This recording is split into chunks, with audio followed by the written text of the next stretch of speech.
Fazil müəllim, indi təkliflər səsləndirilir ki, 16 yaşına qədər uşaqların sosial şəbəkələrə girişi qadağan edilsin.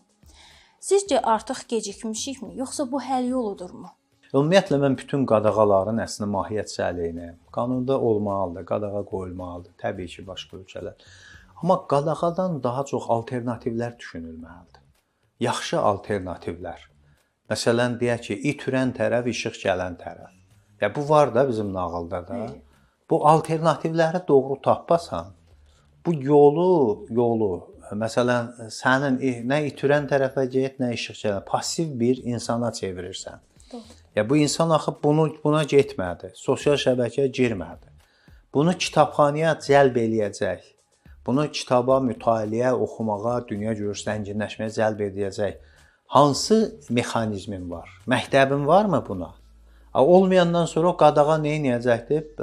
Günəş işığı keçəndən sonra, qaranlıq düşən kimi öz bildiyini eləyəcək. Yəni bu həmişə nəzarət eləyə bilməyəsən ki. Ona görə də bizim problem sosial şəbəkə ilə deyil, sosial şəbəkə bir nemətdir, müasir nemətdir. Bunun yaxşısını istifadə eləmək lazım. İndi baxın, tez-tez onun müqayisə ilə. Kolumbiyada sosial şəbəkə çıxandan sonra narkomaniyanın səviyyəsi artdı. Amma Finlandiyada təhsilin səviyyəsi artdı.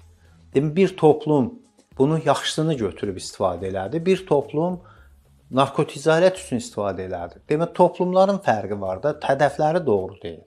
Ya biz bu hədəfləri doğru müəyyən eləməliyik ki, qadağalara çox yer olmasın. Əksinə, bəlkə elə istedadlı uşaq var ki, o məsələn sosial şəbəkəyə girişi ilə böyük bir fantaziyası oluşur, böyük bir düşüncə sahibi olur, bilgi sahibi olur. Yəni bunu biz kənara ata bilmərik bu ehtimalları. Elə də var, yüzlərlə elə də uşaqlar var.